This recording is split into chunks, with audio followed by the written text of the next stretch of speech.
Assalamualaikum warahmatullahi wabarakatuh. A'udzubillahi minasyaitonir rajim. Bismillahirrahmanirrahim. Wassalatu wassalamu ala rasulillah wa ala alihi washabbihi amma ba'd. Rabbi shrah li sadri wa yassir li amri wahlul 'uqdatam min lisani yafqahu qawli. എല്ലാവരും ഒന്ന് mute ചെയ്താൽ നന്നായിരുന്നു.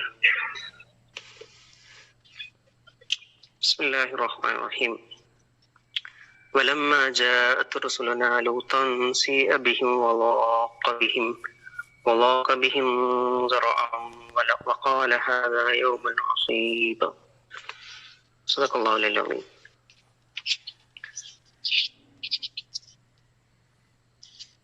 നമ്മൾ സാധാരണ കേൾക്കുന്ന ഒരു ചരിത്ര സംഭവമാണ് ലൂത്ത് നബിയുടെ ജനതയുടെ സംഭവം.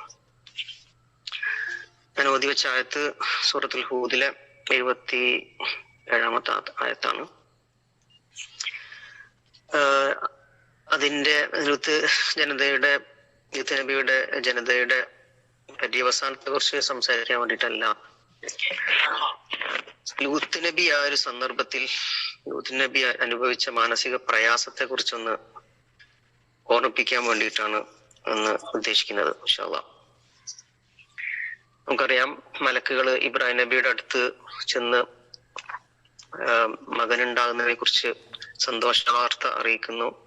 അതിനുശേഷമാണ് ലൂത്ത് നബിയുടെ അലൈഹിസ്സലാം അദ്ദേഹത്തിന്റെ അടുത്ത് വരുന്നത്. അദ്ദേഹത്തിനടുത്ത് വരുന്ന ഒരു സന്ദർഭത്തില് അദ്ദേഹത്തിന്റെ അവസ്ഥ എന്തായിരുന്നു എന്ന് ഖുർആനിൽ പറയും. ഞാൻ ഓതി വെച്ച ആയത്തിൽ പറയുന്നത്, അദ്ദേഹം വളരെയധികം ദുഃഖിതനായ മലക്കുകൾ വന്ന ആ ഒരു സന്ദർഭത്തിൽ വളരെയധികം ദുഃഖിതനായിരുന്നു. അതേപോലെ തന്നെ ഇവർ വന്നത് എന്തിനാണ് എന്ന് അറിഞ്ഞത് കൊണ്ട്, അവരെ നശിപ്പിക്കാൻ വന്നതാണ് എന്ന് അറിഞ്ഞത് കൊണ്ട് വളരെയധികം മനസ്സ് നൊമ്പരപ്പെട്ടു എന്നാണ് ആയത്തിൽ പറയുന്നത്. അതേപോലെ മലക്കുകളോട് അദ്ദേഹം പറയുന്നത്, ഏറ്റവും പ്രയാസകരമായ ഒരു ദിനമാണ് ജീവിതത്തിലെ ഈ ഒരു ദിവസം എന്ന് പ്രവാചകൻ മലക്കുകളോട് പറയുന്നു. ആ ഒരു സന്ദർഭത്തിൽ അടുത്ത ആയത്തിൽ പറയുന്നത്, ആ ഒരു സന്ദർഭത്തിൽ തന്നെ മലക്കുകൾ വന്നത് സുന്ദരന്മാരായ ആളുകളെ ഒരു രൂപത്തിലാണ് എന്ന് നമുക്കറിയാം. അവരെ കണ്ട സ്ഥിതിക്ക് അവിടെയുള്ള ജനം അവിടെ ഒരുമിച്ച് കൂടുകയും അപ്പോഴത്തെ ലൂത്ത് നബി ചോദിക്കുന്നുണ്ട്, നിങ്ങൾക്ക് എന്റെ പെൺകുട്ടികളെ പോരെ എന്ന് ചോദിക്കുന്നു.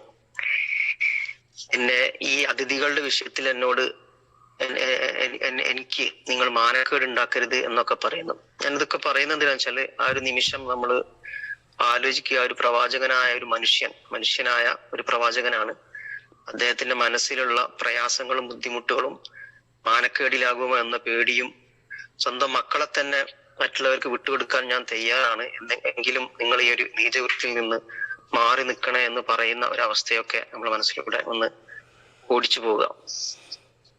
അപ്പൊ തന്നെ ഈ ആളുകൾ തിരിച്ചൊരു ചോദ്യം ചോദിക്കുകയാണ്, എന്താണ് ഞങ്ങളുടെ ആവശ്യമെന്ന് നിനക്ക് അറിയാമല്ലോ, നീ എന്ന് അറിയാത്തതുപോലെ ഞങ്ങളോട് പെരുമാറുകയാണോ എന്നാണ് പ്രവാചകനോട് ആളുകൾ ചോദിക്കുന്നത്. ഞങ്ങൾക്ക് വേണ്ടത് എന്താണ് എന്ന് നിനക്ക് അറിയാമല്ലോ, പിന്നെന്തിനാണ് നീ ഞങ്ങളോട് ഇങ്ങനെ ചോദിക്കുന്നത് എന്നാണ്. അതിന് മറുപടിയായിട്ട് പ്രവാചകൻ പറയുന്നത്, അദ്ദേഹത്തിന്റെ വേറെ ഒരു നിസ്സഹാവസ്ഥ ഖുർആൻ അവിടെ സൂചിപ്പിക്കുകയാണ്. പിന്നെ ലൂത്ത് അലൈഹിസ്സലാം പറയുന്നത്, നിങ്ങളെ നേരിടാനുള്ള ശക്തി എനിക്ക് ഉണ്ടായിരുന്നെങ്കിൽ എന്ന് ഓർത്തു പോവുകയാണ് ലൂത്ത് നബി. അതേപോലെ തന്നെ എനിക്ക് അതേപോലെ നിങ്ങളെ നേരിടാൻ വേണ്ടി എന്തെങ്കിലും ഒരു ശക്തമായ ഒരു കൈത്താങ് അല്ലെങ്കിൽ ഒരു കൂടെ ആരെങ്കിലും ഉണ്ടായിരുന്നെങ്കിൽ എന്നുള്ള രീതിയിൽ നിസ്സഹാവസ്ഥ പറയുകയാണ്. അപ്പോൾ മലക്കുകൾ അടുത്ത ആയത്തിൽ കാണാൻ പറ്റുന്നത്, മലക്കുകൾ പറയാണ്, നീ ഒന്നും പേടിക്കേണ്ടതില്ല, പിന്നെ ഇവരെ നശിപ്പിക്കാൻ പോവുകയാണ്, അവർക്ക് തിരിച്ചു നിന്നെ തൊടാനാവുകയില്ല, രാവ് കുറച്ച് കഴിഞ്ഞ് കഴിഞ്ഞാൽ നീ രക്ഷപ്പെടാൻ പോവുക, നിന്റെ ഭാര്യമാരുടെ കൂടെ ശിക്ഷിക്കപ്പെടും എന്നൊക്കെ പറയുന്നു. എന്നിട്ട് അടുത്ത ആയത്തിൽ അള്ളാഹു പറയുന്നത്, 82-ാമത്തെ ആയത്തിൽ അള്ളാഹു പറയുന്നത്, അള്ളാഹുവിന്റെ കൽപ്പന, ഫലമ്മാ ജാ അംറുനാ ജഅൽനാ ആലിഹ സാഫിലന എന്ന് പറയുന്ന ആയത്തിൽ അള്ളാഹുവിന്റെ കൽപ്പന വന്നു, ആ നാടിനെ കീഴ്മേൽ മറിച്ചു എന്ന് പറയുന്നു. എന്നിട്ട് പറഞ്ഞത്, നമ്മൾ സാധാരണഗതിയിൽ നമ്മളൊക്കെ ജീവിതത്തിൽ മനുഷ്യനാണെങ്കിൽ മനുഷ്യന്റെ ജീവിതത്തിൽ പല രൂപത്തിലുള്ള പ്രയാസങ്ങൾ ഉണ്ടാവും. ചെറുതുണ്ടാവും, വലുതുണ്ടാവും.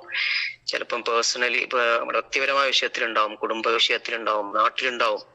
ഈ വലിയ ഉത്തരവാദിത്തങ്ങളൊക്കെ ഏറ്റെടുക്കുന്ന ആളുകൾ ഓഫീസിലായാലും ഈ വലിയ സംഘടനകളിലായാലും ഒക്കെ തന്നെ പല ബുദ്ധിമുട്ടുകളുണ്ടാവും. ബുദ്ധിമുട്ടുണ്ടാകുക മാത്രമല്ല, പറഞ്ഞ പോലെ വളരെയധികം ദുഃഖം ഉണ്ടാകുന്ന, വളരെയധികം നൊമ്പരം എന്ന് പറയുമ്പോൾ നമ്മൾ ഓർത്തോർത്ത് പിന്നെയും ഇങ്ങനെയൊക്കെ സംഭവിച്ചു പോയല്ലോ, അങ്ങനെയൊക്കെ ഞാൻ പറഞ്ഞിട്ട് ശരിയാകുന്നില്ലല്ലോ, അല്ലെങ്കിൽ പല അവസ്ഥകളിൽ നമുക്ക് നിസ്സഹായാവസ്ഥ നമ്മുടെ ജീവിതത്തിൽ ഉണ്ടാവും.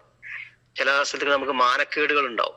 നമ്മളുടേതായ കാര്യങ്ങൾ കൊണ്ടല്ല, വേറെ പലരും ചെയ്യുന്നത് കൊണ്ട്, നമ്മുടെ ആ ഒരു ഉത്തരവാദിത്വത്തിൽ അല്ലെങ്കിൽ ആ ഒരു പൊസിഷനിൽ ഇരിക്കുന്നത് കൊണ്ട്, ചിലപ്പോൾ കുടുംബപരമായി അല്ലെങ്കിൽ നാട്ടിലാണെങ്കിലും പിന്നെ ഇതേപോലെ പല പല രീതിയിൽ നമ്മൾ ചെയ്യുന്ന ഓരോ റോളിലും അങ്ങനെയുള്ള സംഗതികളുണ്ടാവും. അപ്പൊ അവിടൊക്കെ നമ്മൾ ആലോചിക്കുക, ഒക്കെ ഇതിപ്പോ എനിക്ക് പറ്റിപ്പോയല്ലോ, എന്നെക്കാളും ഉയർന്ന അല്ലെങ്കിൽ എന്നെ പോലെ അല്ലെങ്കിൽ എന്നെക്കാളും മുകളിലുള്ള അല്ലെങ്കിൽ എന്റെ സഹോദരന് അല്ലെങ്കിൽ എന്റെ നാട്ടിലുള്ളവർക്ക് അല്ലെങ്കിൽ എന്റെ കുടുംബത്തിലെ മറ്റുള്ളവർക്ക് ഇതില്ലല്ലോ എന്നൊക്കെ നമ്മൾ ആലോചിക്കും. പക്ഷെ അങ്ങനെയൊന്നുമില്ല. പ്രവാചകന്മാർക്ക് പോലും സംഭവിക്കാൻ പറ്റുന്ന ഒരു ദുരിതം അല്ലെങ്കിൽ പ്രയാസം അല്ലെങ്കിൽ പരീക്ഷണത്തിന്റെ ഏറ്റവും പരമ്യത്തിലുള്ള ഒരു സംഗതിയാണ് അള്ളാഹു നമ്മുടെ മുമ്പിൽ ഈ ഒരു ആയത്തിലൂടെ കാണിച്ചത്. ആ സമയത്ത് എന്തൊക്കെ വികാരങ്ങൾ ഒരു മനുഷ്യൻ എന്ന അർത്ഥത്തിൽ, പ്രവാചകനാണെങ്കിൽ പോലും, മുമ്പിൽ നിൽക്കുന്നത് മലക്കുകളാണെങ്കിൽ പോലും, ആ ഒരു സന്ദർഭത്തിൽ പോലും നമ്മുടെ മനസ്സിൽ, ഒരു മനുഷ്യന്റെ മനസ്സിൽ എത്രമാത്രം വികാരങ്ങൾ ഒരുമിച്ച് കൂടും എന്നുള്ളതിന് ഇപ്പോൾ തന്നെ നമ്മുടെ ഈ ചർച്ചയിലൂടെ തന്നെ നമുക്ക് മനസ്സിലാവും. 4-5-6 വിഷയങ്ങൾ, മനസ്സിന്റെ അവസ്ഥകൾ, പിന്നെ മനസ്സിന്റെ ചിന്തകൾ ഏതൊക്കെ വഴിയിലെ പ്രവാചകന് ആ നിമിഷത്തിൽ പോയിട്ടുണ്ടാവും നമ്മൾ ആലോചിച്ചാൽ മതി. അപ്പൊ ഇതൊക്കെ ജീവിതത്തിൽ സംഭവിക്കാവുന്ന കാര്യങ്ങളാണ് എന്ന് മാത്രമല്ല, അള്ളാഹു ആണ് ഇതിൽ ഈ ഒരു ആയത്തിൽ പ്രവാചകനായത് കൊണ്ടും ഖുർആൻ അത് പറഞ്ഞതുകൊണ്ടും നമുക്കറിയാം പിന്നെ അള്ളാഹുവിന്റെ കൽപ്പന വന്നെത്തി എന്നും മലക്കുകളാണ് അവിടെ എത്തിയത് എന്നും ഒക്കെ ഖുർആൻ പിന്നെ ആയത്തിലൂടെ നമുക്ക് പറഞ്ഞതുകൊണ്ട് നമുക്ക് മനസ്സിലായി. പക്ഷെ ഇതുപോലെ നമ്മുടെയൊക്കെ ജീവിതത്തിൽ ഓരോന്നിനും ഓരോ നിമിത്തങ്ങളും അതേപോലെ അള്ളാഹുവിന്റെ തീരുമാനങ്ങളും അള്ളാഹുവിന്റെ പിന്നെ സഹായങ്ങളും ഒക്കെ ഉണ്ടാകും എന്നുള്ളതിന്റെ ഒരു തെളിവ് കൂടിയാണ് ഈ ആയത്തുകളൊക്കെ. അപ്പൊ അതുകൊണ്ട് പിന്നെ ജീവിതത്തിൽ വരുന്ന പ്രശ്നങ്ങൾ, പ്രയാസങ്ങൾ പലപ്പോഴും നമ്മുടെ കഴിവിന് അതീതമായി സംഭവിക്കുന്ന കാര്യങ്ങൾ, അതൊക്കെ അള്ളാഹുവിൽ പരമേൽപ്പിച്ചുകൊണ്ട് പിന്നെ അള്ളാഹുവിന്റെ സഹായം നമ്മൾ അറിയാത്ത രൂപത്തിൽ പിന്നെ അല്ലെങ്കിൽ നമ്മൾ പ്രതീക്ഷിക്കാത്ത രീതിയിൽ പ്രതീക്ഷിക്കാത്ത സമയത്ത് വന്നെത്തും എന്നുള്ളതും, അതേപോലെ ആത്യന്തികമായി സത്യവിശ്വാസവും പിന്നെ നമ്മുടെ പരിശ്രമങ്ങളും സംഗതികളൊക്കെ ഒരിക്കലും പിന്നെ നഷ്ടത്തിലാവുകയില്ല എന്നുള്ള ഒരു പ്രതീക്ഷയും ഒക്കെ നിരന്തരം നമ്മൾ കീപ്പ് ചെയ്തുകൊണ്ട് മുന്നോട്ട് പോവുക. പലപ്പോഴും നമ്മുടെ ജീവിതത്തിലൊക്കെ ആരും അറിയാത്ത, പിന്നെ നമ്മൾ മാത്രം അറിയുന്ന, പിന്നെ പലരോടും പറയാൻ പറ്റാത്ത, മോശപ്പെട്ടത് എന്ന അർത്ഥത്തിൽ ഞാൻ പറയുന്നത്. പക്ഷെ നമുക്കറിയാം, ഓരോ റോളിൽ ഇരിക്കുന്ന സമയത്ത് അത് ഞാൻ നേരത്തെ പറഞ്ഞതുപോലെ വ്യക്തിപരമായിട്ട് കുടുംബപരമായിട്ട് നമ്മുടെ നാട്ടിലെ വിഷയങ്ങളായാലും സംഘടനകളായിരുന്നാലും കൂട്ടായ്മകളായിരുന്നാലും പിന്നെ കൂട്ടുകുടുംബങ്ങളായാലും ഒക്കെ ഉണ്ടാവും, പല രൂപത്തിലുണ്ടാവും. പക്ഷെ അള്ളാഹും നമ്മൾ മാത്രം അറിയുന്ന ഒരുപാട് വിഷയങ്ങൾ ഉണ്ടാവും. അതിലൊക്കെ ഒരുപക്ഷെ ഇതുപോലുള്ള ആയത്തുകൾ മാത്രമായിരിക്കും നമുക്ക് പിന്നെ എന്താ പറയാ ഒരു സന്തോഷം അല്ലെങ്കിൽ ഒരു സമാധാനമായിട്ടൊക്കെ വരിക. അതൊക്കെ കണ്ടുകൊണ്ട് തന്നെയാണ് ഇതുപോലുള്ള ആയത്തുകൾ അള്ളാഹു നമ്മുടെ ഖുർആനിൽ ചേർത്തിട്ടുള്ളത് എന്ന് കൂടി മനസ്സിലാക്കുക. ഈ പിന്നെ പ്രയാസപ്പെടുന്ന സന്ദർഭങ്ങളിലും പലപ്പോഴും നമ്മുടെ കയ്യിൽ നിന്ന് പോയി എന്ന് തോന്നുന്ന സന്ദർഭങ്ങളിലും ഒക്കെ തന്നെ ഈമാനിന്റെ സൗന്ദര്യം ആസ്വദിച്ചുകൊണ്ട് അതിൽ വിശ്വാസം അർപ്പിച്ചുകൊണ്ട് മുന്നോട്ട് പോകുന്ന ഒരു മനസ്സ് ഉണ്ടാക്കിയെടുക്കുക.